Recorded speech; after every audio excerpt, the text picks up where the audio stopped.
देखिए, बांग्लादेश में हिंदू विरोधी मानसिकता वाली सरकार है। हिंदुओं को टारगेट किया जा रहा है, अल्पसंख्यकों को मारा जा रहा है। दीपू चंद दास के बाद एक और हिंदू की लिंचिंग की गई। बांग्लादेश की सरकार, वहां की पुलिस, वहां की सेना, वहां की इंटेलिजेंस एजेंसी और कुछ विदेशी ताकतें वहां के हिंदुओं पर अत्याचार में शामिल हैं। पूरा हिंदू समाज डरा और सहमा हुआ है। जिस तरह की हरकत बांग्लादेश कर रहा है वो क्षमा योग्य नहीं है। पूरी दुनिया को बांग्लादेश का संज्ञान लेना चाहिए। भारत सरकार ने भी इसका संज्ञान लिया है। जिस तरह बांग्लादेश के अंदर हिंदू समाज को प्रताड़ित किया जा रहा है, प्रताड़ना हो रही है, ये बहुत दुखद और दुर्भाग्यपूर्ण है। बांग्लादेश ये भूले नहीं कि उसकी हरकत से उसको ही नुकसान होने वाला है। पूरी दुनिया में उसकी छवि एक कट्टरपंथी राज्य के तौर पे हो रही है। शेख हसीना ने भी यूनुस गवर्नमेंट जिस तरीके से माइनॉरिटीज को जला रही है लगातार, ये एक चिंता का विषय है।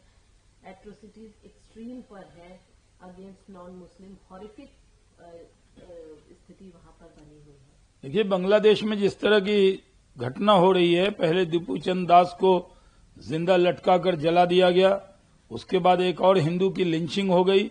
बांग्लादेश में वहां की सेना, पुलिस, वहां के नेता, वहां के कट्टरपंथी लोग सब इसमें शामिल हैं। भारत सरकार ने चिंता व्यक्त की है। पूरे देश और पूरे दुनिया में इसको लेकर चिंता है और शेख हसीना ने भी इस पर चिंता व्यक्त की है। बांग्लादेश जिस रास्ते पर चल रहा है वो रास्ता उसके विनाश का रास्ता है। बांग्लादेश को ये याद रखना चाहिए कि बांग्लादेश को आजादी दिलाने वाला भारत था और उस वक्त वहां के जो हिंदू थे उन्होंने भी बांग्लादेश की आजादी में कंधे से कंधा मिलाकर काम किया था।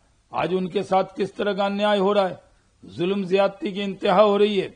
माइनॉरिटीज के लिए बांग्लादेश में रहना मुश्किल हो रहा है और बांग्लादेशी घुसपैठिया आकर भारत में यहां पर सुविधा ले रहे हैं, तो उनको जरूर भारत सरकार कड़ा प्रोटेस्ट करेगी और किया भी है और बांग्लादेशियों को पूरी दुनिया में एक्सपोज करने की जरूरत है। एफआईआर रजिस्टर किया अगेंस्ट आम आदमी पार्टी के लीडर सौरभ भारद्वाज, संजीव झा, आदिल अहमद। इन्होंने रिलीजियस सेंटिमेंट को हर्ट किया है, ऐसा कहा जा रहा है। जो कंप्लेन दर्ज हुआ है, कैसे देखते क्या रहे?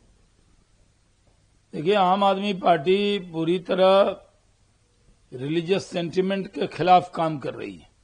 जिस तरह की हरकत है, जिस तरह की बयानबाजी है, जिस तरह रिलीजियस सेंटिमेंट को हर्ट करने का काम इन लोगों ने किया है, इसलिए इन पर एफआईआर दर्ज हुआ है और कार्रवाई भी होगी।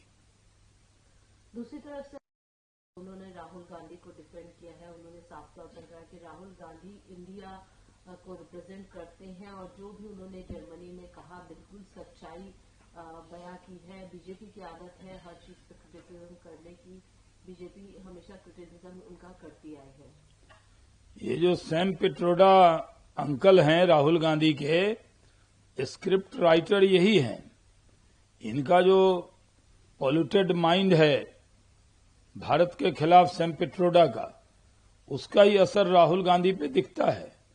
और जब सैम पिट्रोडा गलती करते हैं तो उनको कांग्रेस से अलग दिखाया जाता है, सिर्फ आई वॉश के लिए।